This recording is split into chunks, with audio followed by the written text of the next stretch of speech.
Hello students, I am Sarvesh Kumar वैस।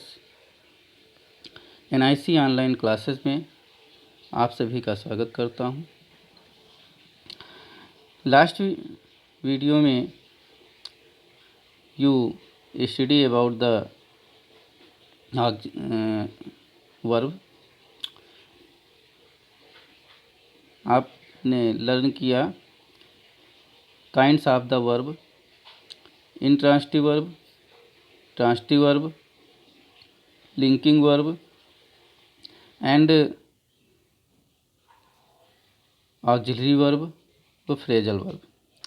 Today I study about the primary auxiliary verb. First we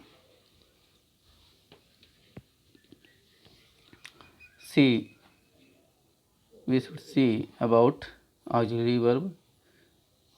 What is the auxiliary verb? देखते हैं कि auxiliary verb क्या होती है। ऑक्सिलरी वर्ब को हम सहायक क्रिया भी कहते हैं। क्या कहते हैं? सहायक क्रिया भी कहते हैं।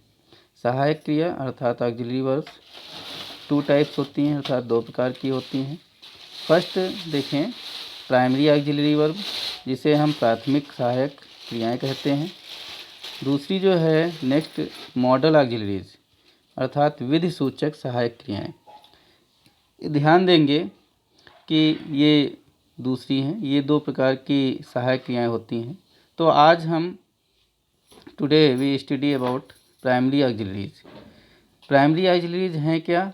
मेन रूप से देखें तो कहते हैं क्या कि जो वर्ब्स दूसरे मेन वर्ब्स के साथ प्रयुक्त होकर उनके tense, voice, negation, interrogation, tense मतलब काल, समय के विषय में, वॉइस मतलब बोली, जिसे हम आगे पढ़ते हैं active voice and passive voice कहते हैं। 2 types of the voice. Next है निगेशन मतलब होता है निगेटिव, नकारात्मक, जिसमें हमें नकारात्मक भाव प्रकट होता है। ये नेक्स्ट देख रहे हैं इंट्रोगेशन का मतलब क्या होता है? इंट्रोगेशन का मुख्य कार्य क्या है? जहाँ पर हम प्रश्न पूछने का कार्य करते हैं वो इंट्रोगेशन होता है।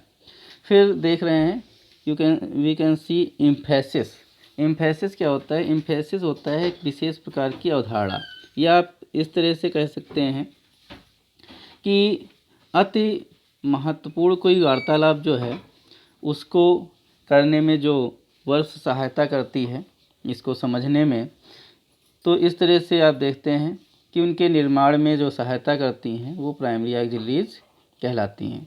अभी आप देख ही चुके हैं कि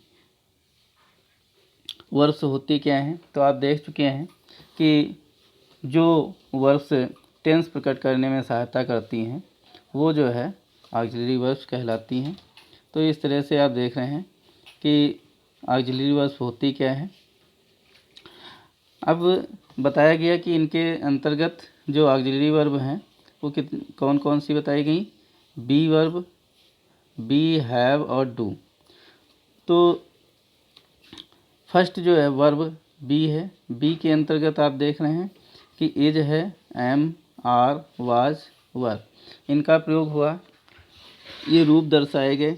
वैसे तो आप देखते हैं, यदि देखें तो बी के रूप एक बी भी होता है, बीन भी होता है और बीइंग भी होता है।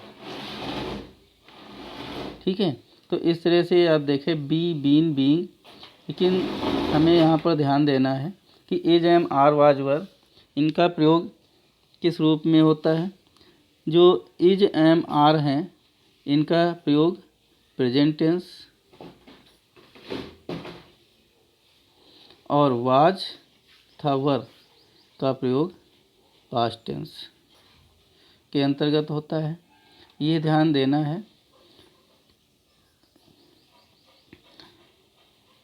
इसके बाद देखें ये सहायक क्रिया के रूप में कार्य करती हैं और इनके साथ मेन वर्ब की फर्स्ट फॉर्म में ING लगा होता है। क्या लगा होता है? आईएनजी लगा होता है, किसमें, मेन वर्ब की फर्स्ट फॉर्म में लगा होता है। हम एग्जाम्पल्स भी देख सकते हैं। एग्जाम्पल्स में यहाँ पर दिया हुआ है कि I am reading a book, I am reading a book, मैं एक पुस्तक पढ़ रहा हूँ। तो मैं एक पुस्तक पढ़ रहा हूँ, पढ़ने में जो है आई एम के द्वारा सहायता की जा रही है, हेल्प की जा रही है। वी आर प्लेइंग क्रिकेट, हम क्रिकेट खेल रहे हैं। तो यहाँ पर आर जो है प्लेइंग के साथ प्रयुक्त हुआ है। यहाँ पर देख रहे हैं नेक्स्ट सेंटेंस में, ही इज़ स्लीपिंग, तो इज क्या है, स्लीपिंग की हेल्प कर रहा है। नेक्स्ट देखें, she was writing a letter, तो यहाँ पर वाज जो है वो राइटिंग की हेल्प कर रहा है। इसी तरह से दे वर गोइंग होम, तो वर क्या है, गोइंग की हेल्प कर रहा है। तो हमें ये ध्यान रखना है कि किस तरह से किसका प्रयोग हो रहा है। बी वर्ब का प्रयोग प्रेजेंट इंडेफिनिट व पास्ट इंडेफिनिट के पैसिव वॉइस सेंटेंसेज में भी किया जाता है। ये दिया हुआ है, देखिए सेंटेंस दिए हुए हैं एग्जाम्पल के अंतर्गत। A letter was written by Mohan, तो वाज जो है रिटेन के साथ प्रयुक्त हुआ है। मुकेश वाज स्कोल्डेड, तो स्कोल्डेड मतलब होता है डांटना, स्कोल्ड मतलब होता है डांटना। अब यहाँ पर क्या है, मुकेश वाज स्कोल्डेड अर्थात मुकेश को डांटा गया। ए सॉन्ग इज संग बाई हर डेली, तो यहाँ पर क्या है, एक गीत, ए सॉन्ग, सॉन्ग मतलब होता है गीत, इज संग के साथ प्रयुक्त हुआ है। संग वर्ब थर्ड फॉर्म है जिसे पास्ट पार्टिसिपल भी कहते हैं, इसके साथ इज का प्रयोग हुआ है, by her daily. They are taught by the teacher, उन्हें टीचर के द्वारा पढ़ाया जाता है। यहाँ पर देखें, आई एम कॉल्ड हियर, मुझे यहाँ बुलाया जाता है, हियर यहाँ पर। तो इस तरह से आपने देखा कि बी वर्ब का प्रयोग किस रूप में हो रहा है। दूसरी जो प्राइमरी ऑक्सिलरी के अंतर्गत वर्ब है वो है हैव। हैव के अंतर्गत हैव है, हैज है, हैड है। इनका प्रयोग जो है परफेक्ट टेंसेज में होता है। किस में होता है, परफेक्ट टेंसेज में होता है। अब परफेक्ट टेंस के रूप में अगर देखें, यहाँ पर हैज़ हैव का प्रयोग किस में होता है, प्रेजेंट टेंस के परफेक्ट में होता है, और हैड का प्रयोग पास्ट परफेक्ट टेंस में होता है। वैसे तो हैव का प्रयोग फ्यूचर में भी होता है, लेकिन यहाँ पर हमें ध्यान देना है कि हैज़ हैव का प्रेजेंट में और हैव हैड का पास्ट में होता है। इनके साथ वर्ब थर्ड फॉर्म, जिन्हें हम पास्ट पार्टिसिपल भी कहते हैं, वर्ब थर्ड फॉर्म अर्थात पास्ट पार्टिसिपल कहते हैं, इनका प्रयोग होता है। और इसमें जो है ये एग्जाम्पल्स भी आप देख सकते हैं कि किस तरह से इनका प्रयोग किया गया है। ये आपको ध्यान रखना है कि किस तरह से इनका प्रयोग होता है। तो दिया है, they have battled the river, they have battled the bathed the in the river. तो यहाँ पर देख रहे हैं हैव जो है बाथड जो कि मेन वर्ब है उसके साथ प्रयुक्त हुआ है और टेंस की पहचान करा रहा है।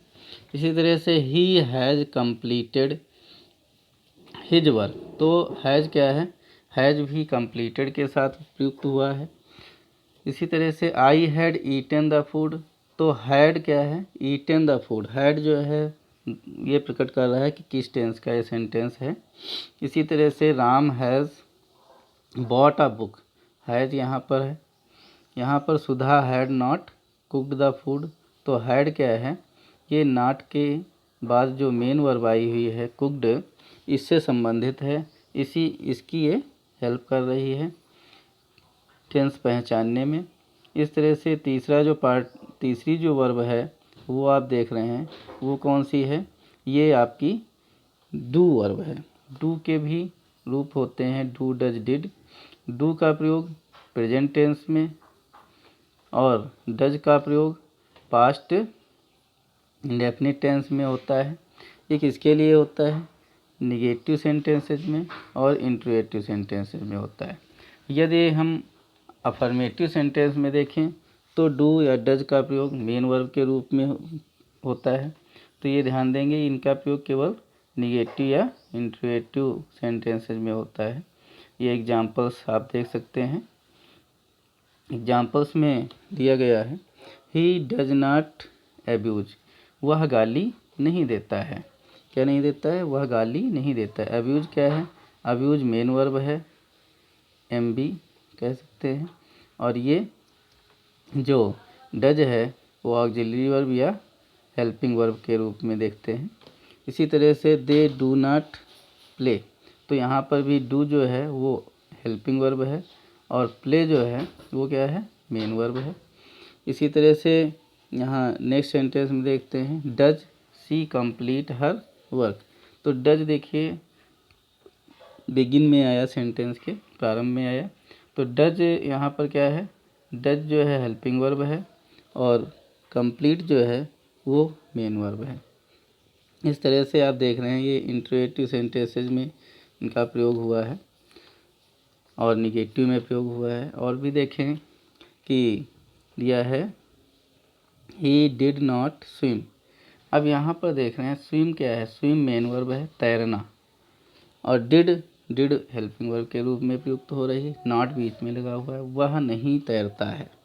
तो डिड क्या है देखें तो एच बी मतलब हेल्पिंग वर्ब, और स्विम क्या है? एम बी मतलब मेन वर्ब।